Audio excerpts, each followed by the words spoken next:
Welcome, ladies and gentlemen, to another BTNeanderthal video. Today we have something very special, and that is the announcement of Season 3 Domination. So, Project Diablo 2 is coming out with another season, and we have, as you can see over here, we have some tentative dates, and that is July 16th and or 23rd. And that is because Senpai, came out and said that he was gonna be pretty transparent about this, that PoE is gonna be having a reset soon, and he wants to dodge the PoE reset, so that's why there is two options right now. Whatever one PoE is doing, it's gonna be the other one. So he's just giving himself some options so that way he doesn't have to compete with PoE. Also, we're just a little bit of a breakdown of what we're doing here. We're giving a summary. First, we're going to go over some general things, some items and all that stuff. And then we're going to go over the classes and each of their changes in order of the character screen, character creation screen from left to right, as I usually do. So let's get into it. So there's a lot of really cool stuff coming in. Also, if I miss anything, definitely go check the comments. Maybe some people will write some things. Maybe there'll be a pin there. Again, not everything has been announced. Today is just the first day. Things are still subject to change. There's your disclaimer. We're jumping in now. Okay. So, first of all, something that is absolutely amazing and everybody's going to absolutely love, that is the shift click now is going to stack runes, keys, gems, all the stackables from stash to inventory, cube to inventory, inventory to stash, etc. It's fantastic, quick move. It's amazing. Definitely everybody's gonna love that. Great quality of life change. Good job, Team Senpai. Also, something else in general is Pierce is now actually going to be able to go below 0%. That's like elemental Pierce, physical Pierce, all that stuff. Not necessarily projectile Pierce. I'm talking about the elements, like damage type with resistances and stuff like that.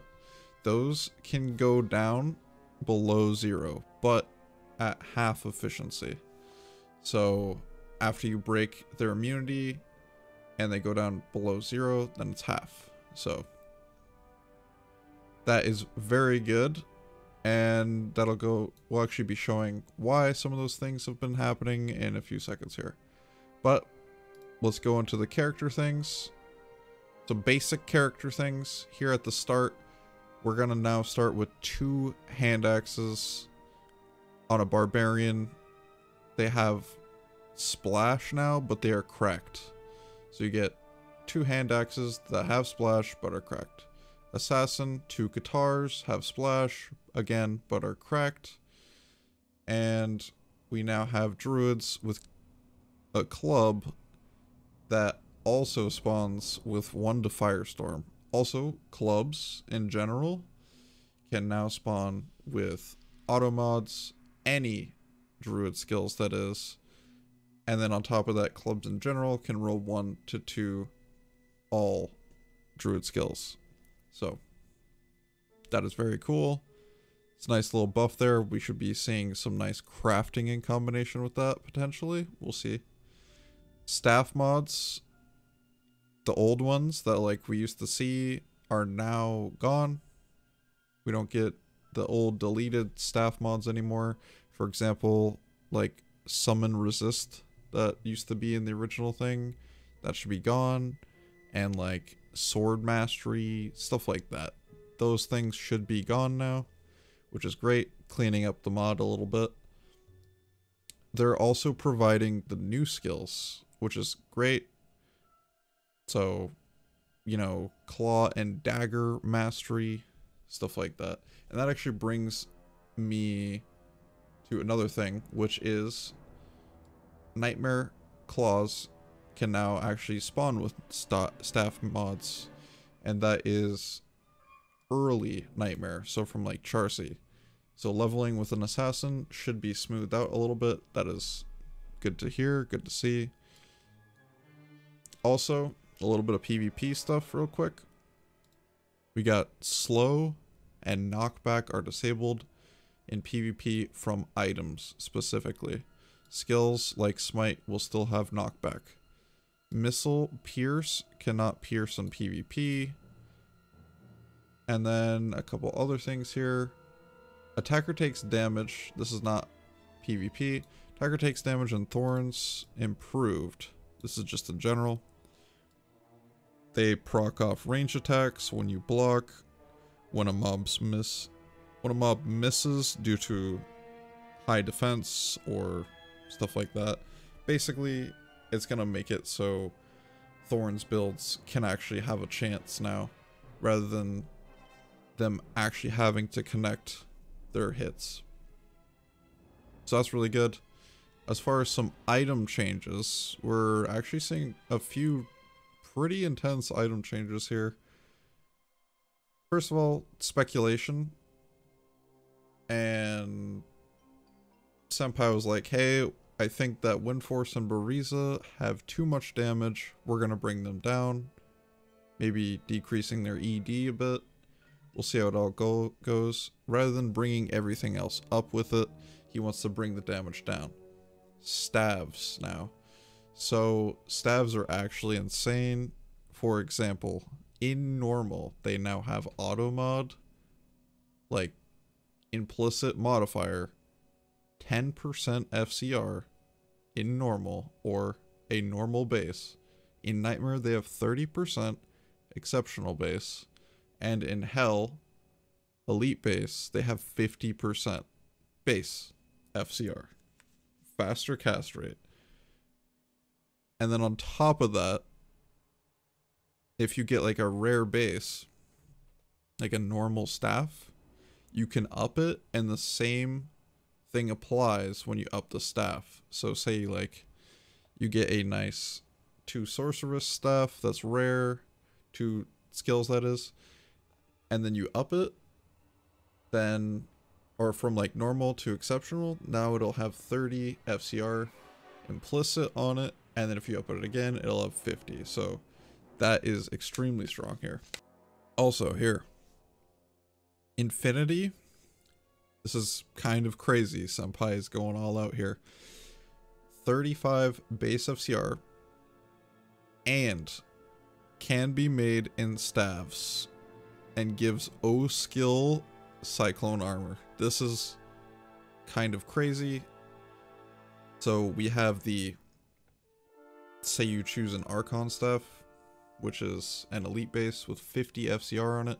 You have the additional 35 FCR, giving you a total of 85 on staves, and then you get O skill cyclone armor, and that's very strong. Doom can also be made in a staff, and then that has a base 25 FCR, so again you can get up to 75 FCR here, which is just very strong. You can have Frozen Orb as an implicit on the actual staff itself before you make the rune word, so it's just gonna be big potential with staves, and we'll see a lot more use with them, hopefully.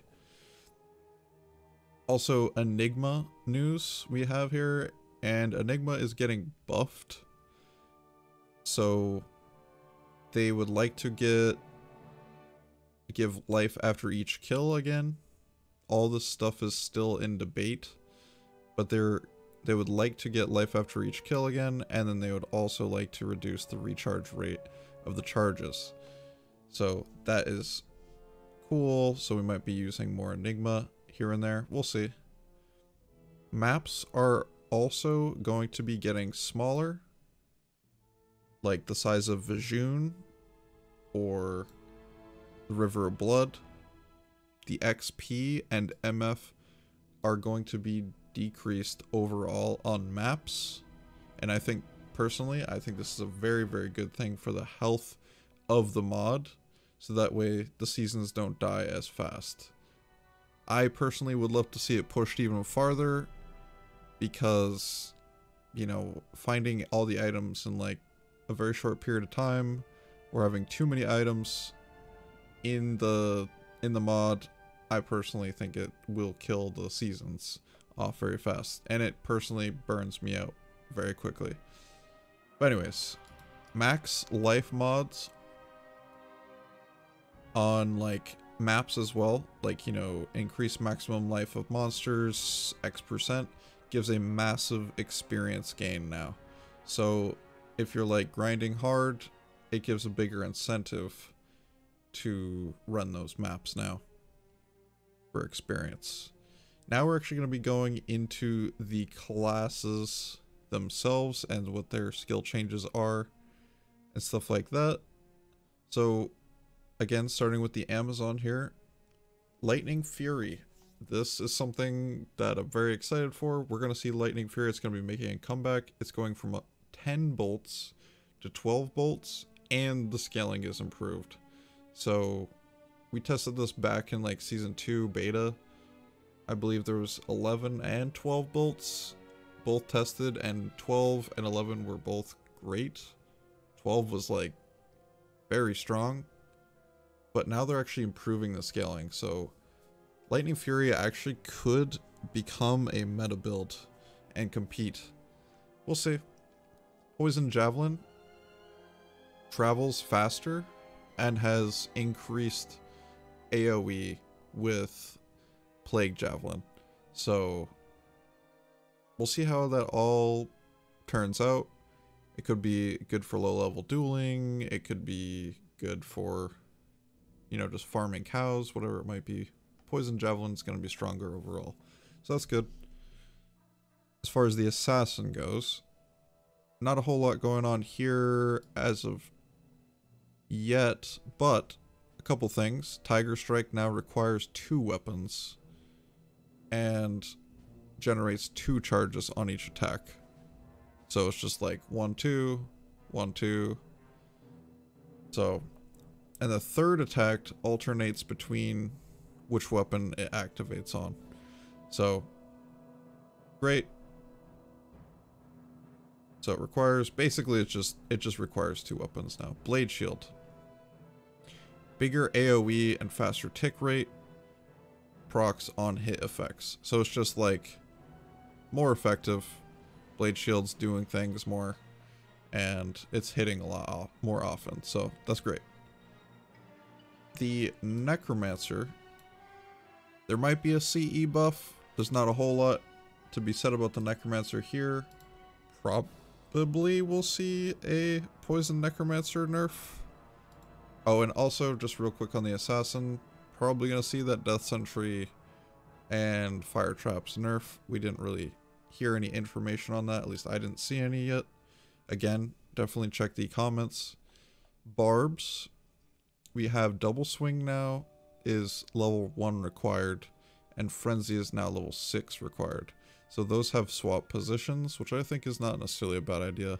Frenzy at level 1 is pretty fast. So also, Berserk now has faster frames. It uses the dual wield animation. So great. Again, that is not the magic damage one in Project Diablo 2. That is the physical pierce. And in addition to physical pierce, it also applies physical pierce with the splash damage it does now, where before it didn't. So that's great. Leap attack and leap always are at max speed. You don't have to max out the points anymore to have max speed on your leap and leap attack. So just 1 point and now you're at max speed, which is fantastic for mobility and getting around quickly.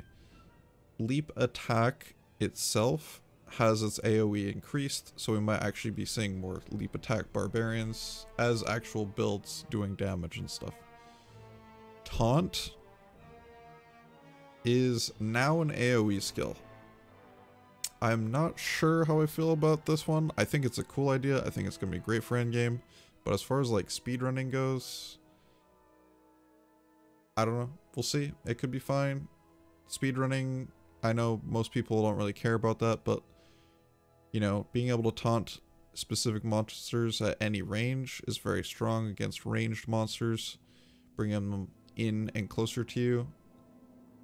Now we're going to be taunting a lot more monsters, but there can be a synergy here with, like, you know, maybe trying to run a Thorns build and AoE taunt and trying to pull the heat off your teammates if dungeons are more of a thing. There was not a whole lot mentioned on dungeons. He said that he wants to do a better job. And that's that. Grimward. It's now actually a skill that can be cast at any range, similar to how taunt used to work. Except, obviously, on dead bodies. So, you have a dead body, you cast it. Hopefully, it will help this skill to be a little bit less clunky. Combat reflexes, 20 life per point, increase from 10 per point. Great. And then now we're going to be moving over to Paladin. Paladin, this one is definitely been asked for a couple seasons now. And you guys are going to be happy about this. We have Vengeance Changes. Does not increase auras, but does increase item elemental damages. There we go. And charms. Holy Freeze, Holy Fire, and Holy Shock all synergize 1% additional elemental damage, I believe. So that is pretty cool. They're also using the original animation for that, which is kind of interesting. Apparently it was already in the game. So great.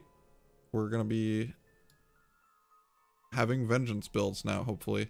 And hopefully we can actually take and utilize some of those elemental damages on weapons and charms, because now they're going to be getting that huge buff with the percentage elemental damage bonus from the skill itself. Anyways, on to Joust. He mentioned that he would like to, with Joust, it hasn't happened yet, he would like to, with hard points, reduce the cooldown, and with soft points, longer movement speed bonus after using it. And then onto Holy Light, we have, it only casts on allies now, and it's easier to use. We'll see how efficient Holy Light is. I don't know. I'm skeptical on Holy Light, but you know, it's a thing. Fist of Heavens.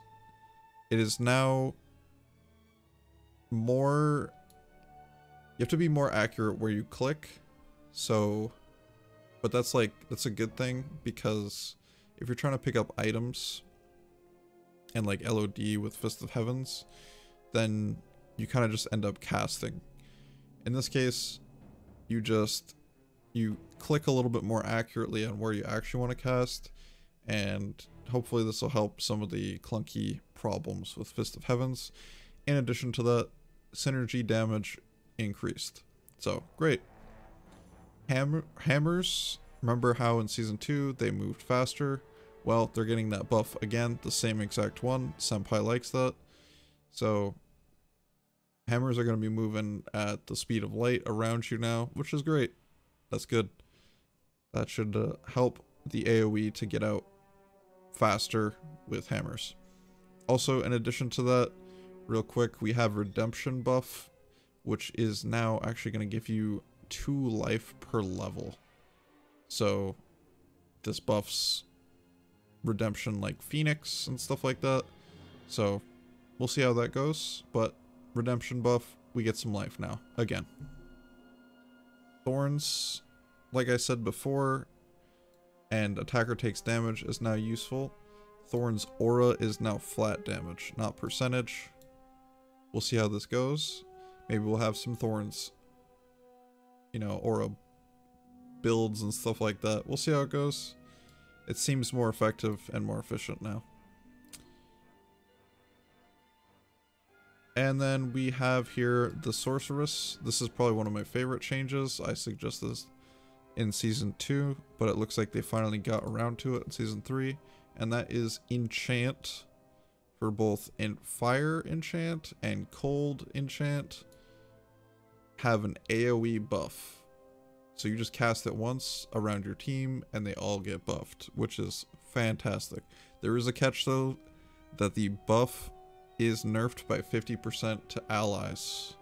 So not for yourself, but to allies, it is 50% nerfed. Thunderstorm now has the actual Nova range, which looks really sick. I might actually play this build. Hopefully it'll be good. And it seems like that has another synergy giving it more damage. So that's great. That's good. Frozen Orb sounds like it's going to be weaker in the earlier stages and stronger in the later stages, which is good because Frozen Orb was just like very, very strong in the early game.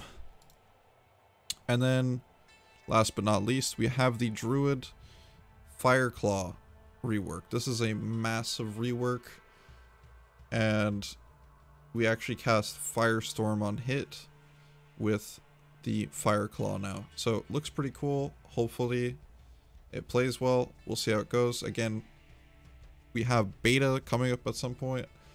I don't think that's announced here, so we'll see. We'll see when that actually happens, but you know, that's coming up soon. There'll be tons of things to test here. Poison Creeper, something that's pretty cool is it now actually will have poison resistance, or pierce, poison resist pierce, and it will break immunities similar to how like lore resist and amp damage and stuff like that goes. So that's kind of cool. 5% at base level and 1% per stop point with no cap. So could be good for rabies and stuff like that. So see how it goes. Also, one more thing is Twister is going to scale a lot better than previously. And he mentioned something about changing around Armageddon. Really no information on that yet. So that pretty much does it for today. That is the sum up of Senpai's entire stream, basically. Again, if I miss anything, go check the comments. I'm sure people will be quick to correct me there. If there's anything that I missed or misspoke on, I'm very excited. I will be covering as much as I can on all these subjects in the future. Thank you all for watching. You guys are all beasts.